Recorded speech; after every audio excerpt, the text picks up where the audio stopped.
Part of me really did feel bad for the Brooklyn Nets coming into this season, and look, I know that's an unpopular opinion because a lot of people feel like this team is a super team. But check it out, and you guys can let me know if I'm tripping.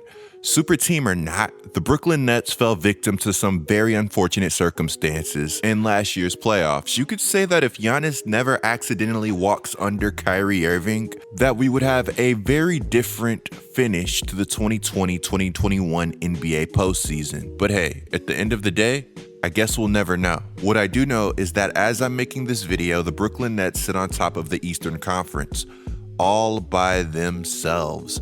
I guess you could say that the Chicago Bulls are kind of close, and the young Cavaliers are making a whole lot of noise for a team that nobody expected to be where they are. But as things stand, the Eastern Conference is the Brooklyn Nets world, and we're all just kind of living in it. You want to know what's scary? The Brooklyn Nets aren't even at full strength yet, and the crazy thing is they're not even close to being there. With Kyrie Irving, at the time that I'm making this video, the Nets had 10 players in protocol against the Orlando Magic. No Kevin Durant, no James Harden. Just Duke Jr. and a whole lot of hope. I don't know how many of you guys actually sat down and watched the Orlando Magic versus the Brooklyn Nets on Saturday night.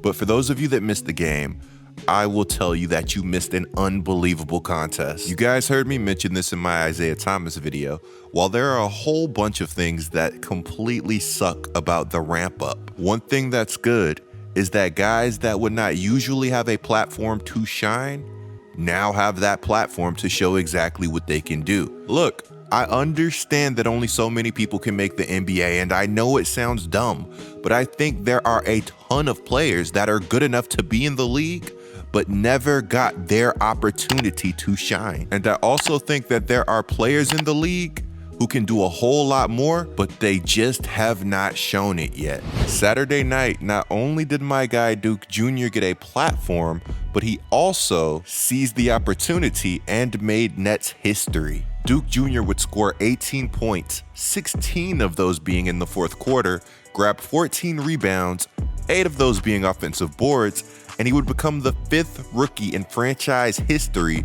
to reach those totals in a game. The last person to do this in Brooklyn was Brook Lopez versus Charlotte, March 13th, 2009. At that time, the Hornets were still the Bobcats, and the Pelicans were the Hornets, meaning that my favorite team, the New Orleans Pelicans, had a much better name than the name that they have now. Utah really took the Jazz name from us. That is tough. Speaking of tough, we have to get back to talking about Duke Jr.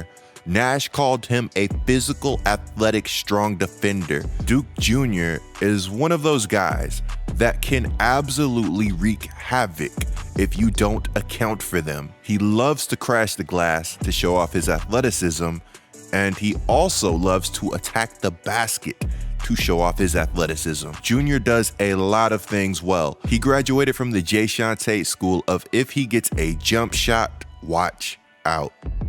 All right, let me relax. To be short, Duke Jr. is one of those high energy game changers that every team needs. Guys like him can absolutely thrive playing alongside guys like Kevin Durant, James Harden, and Kyrie Irving. I'm sure you guys have heard the news, but if you haven't, Kyrie Irving is set to return. That's right, one of the league's filthiest ball handlers and shot creators is set to return to working their day job, at least in a part-time capacity. December 17th, Woj reported with the unfolding circumstances of Brooklyn's season, including injuries, health and safety protocols, and an inordinate amount of minutes loaded onto their superstar players, the Nets are bringing back all-star guard Kyrie Irving as a part-time player for games outside of New York. So look, I know what you guys are thinking. Aren't Sean Marks and the Brooklyn Nets the same ones that said this, quote, "We're looking at putting a group of people that are going to be able to participate fully.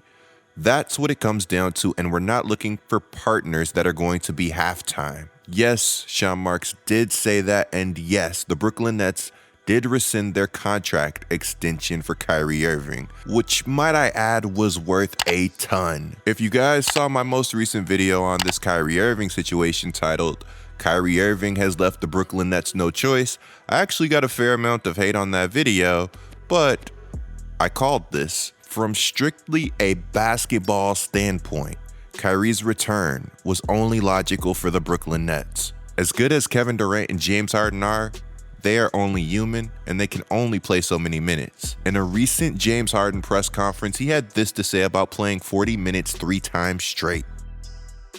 40. 3 times in a row. 40. I want to win, man. I don't care about nothing else but winning. I don't care about nothing else. And that's all. Trying to attack mode, try to find open players and just play the right game, play the game the right way. But whatever it takes to win. At the end of the day, hoopers hoop, and if I was Harden, I would have this exact same mindset. But sometimes, players have to be protected from themselves. And contenders like the Brooklyn Nets have to understand that there's no real prize for being first in the Eastern Conference.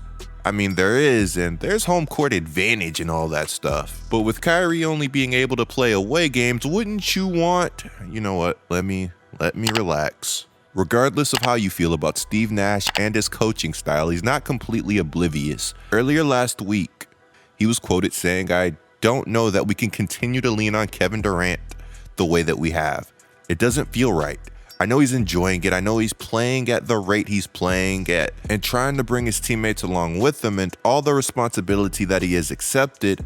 Basically, it's just been incredible. But at the same time, we know that it's not safe or sustainable. There's going to be a lot of consideration, and we want to figure out a way to give him breaks." While you could say that Kyrie is only returning due to the ramp up, I seriously do think that the Nets would have eventually brought Kyrie back anyways. According to Woj, the Nets owner and GM, Coach Steve Nash, and key players were fully supportive of the idea, and Irving has been eager to return to play in the team's away games. He can start practicing at the team facility. Kyrie's return isn't expected quickly.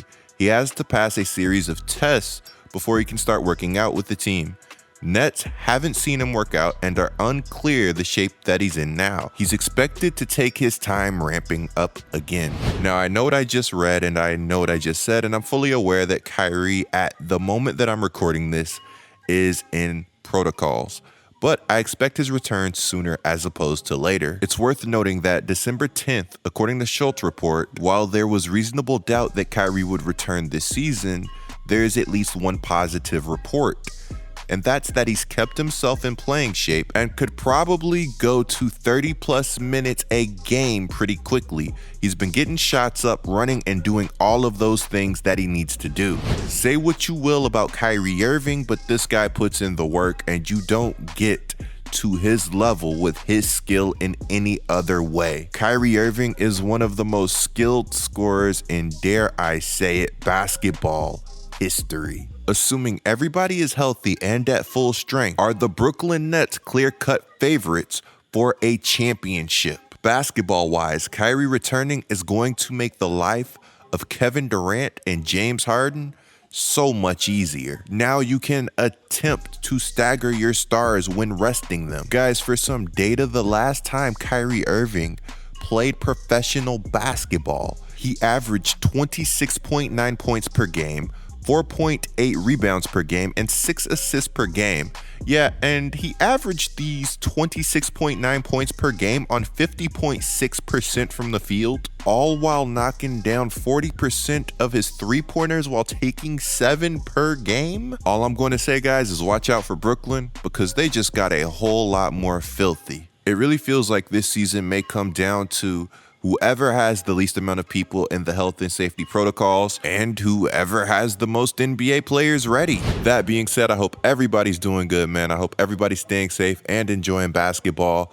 I'm actually feeling a little under the weather, so I'm about to go get some rest. Clicking the video on the screen right now is a great way to support my channel. I'm Getlikecoop, bringing you guys the scoop until our next upload.